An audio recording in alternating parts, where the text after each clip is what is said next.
Hey everyone, welcome back to the channel. In today's video, I'll show you how I remove the motor out of my E21 BMW, so stay tuned.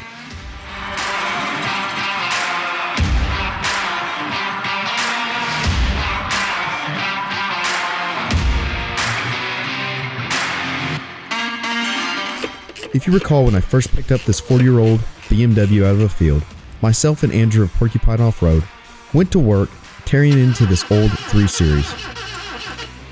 Really, all we knew is that this car sat for at least 20 years. And with a bit of luck, we were able to get the car to turn over. However, after some more digging, we found that the fuel tanks had completely gelled over.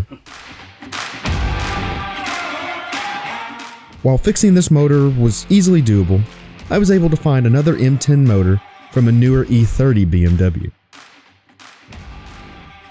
This motor had over 135,000 less miles on it, ran, included a 5-speed transmission, and cost me less than the BMW itself. So to begin this swap, I first removed the hood. Old Bimmers of this era had hoods that opened forward.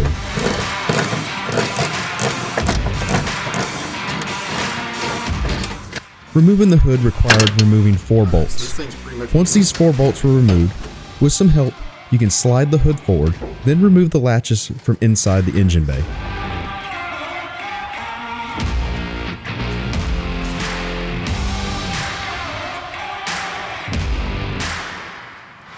Next step was to drain the remaining fluids out of the motor.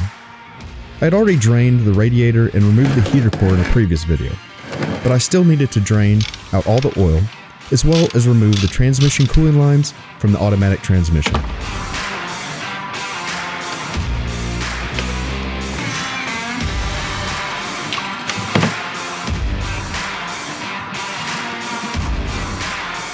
When I removed the dash and interior out of the first video, I had already disconnected a lot of the engine's wiring.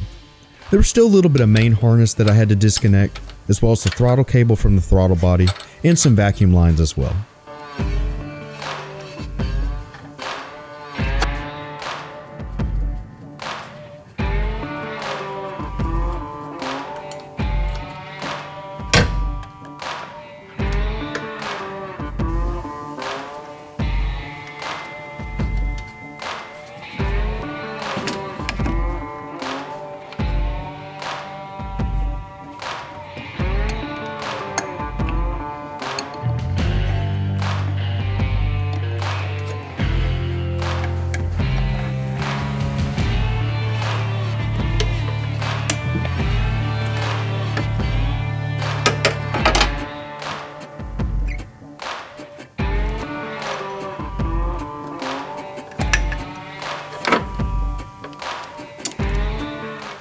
Removing the radiator is pretty straightforward.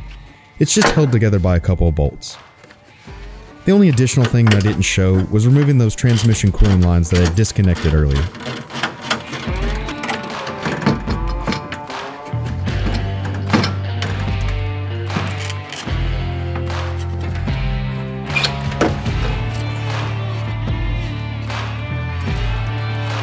As you can see here, my battery tray was severely rusted. So rather than disconnect the alternator, I just opted to cut out the battery tray as I needed to remove it anyway. I plan on relocating the battery to the trunk in the future.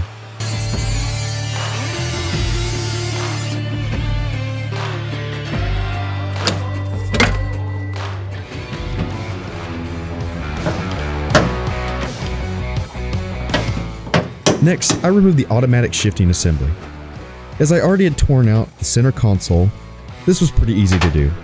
Just remove the 3 bolts that secure it to the transmission tunnel, and then disconnect the linkage from underneath.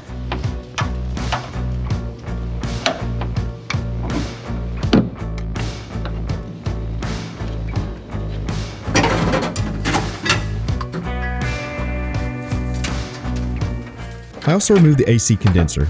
I had already removed most of the AC components when I first purchased the car. Since I'm going to be lifting the motor and transmission together, I needed as much room as possible. Next, I removed the drive shaft. I loosened the bolts from the flex plate and was able to pry it loose. Unfortunately, my GoPro battery died while filming this, so I wasn't going to hook everything back up just to get the shot again. I was now ready to lower the car off the jack stands and push the car outside. I did this so that I would have more clearance to lift the motor up, as my shop walls sit too low to lift both the motor and transmission together.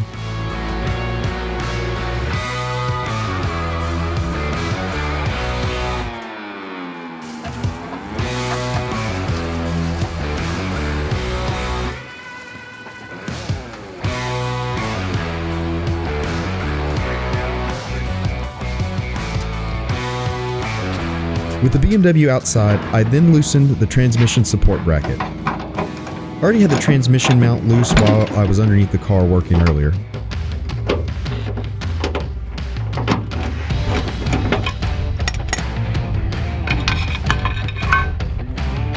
The next step was to loosen the motor mounts. I loosened them from the bottom underneath the subframe.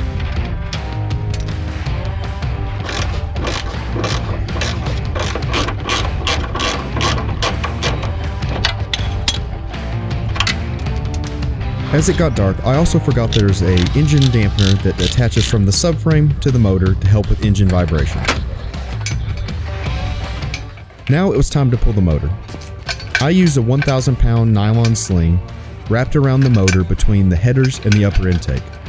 This way, as the motor was raised up, gravity would pull the transmission down, letting me pull the entire assembly out of the engine bay.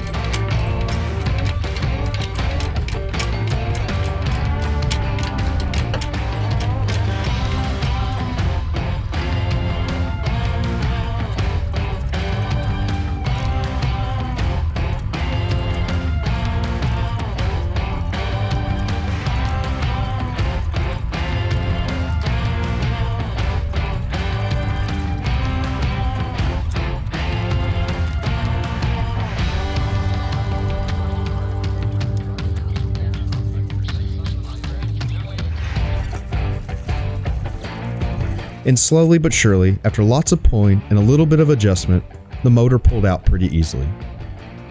I'm not really sure what I'll do with this motor just yet.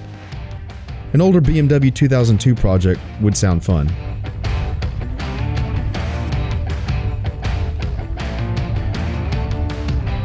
With the motor out, I can now focus on cleaning up the engine bay and getting more of the car torn down. With the engine and transmission out, I can work on some of that rust in the transmission tunnel, cutting it out a lot easier than I could with the transmission in place. I also plan on rebuilding this M10 motor from this E30. I've already got a hot 304 cam, as well as that 5-speed transmission ready to go in. Thanks for watching. I hope you enjoyed the video. Stay tuned and be sure to subscribe for more on this BMW Build series.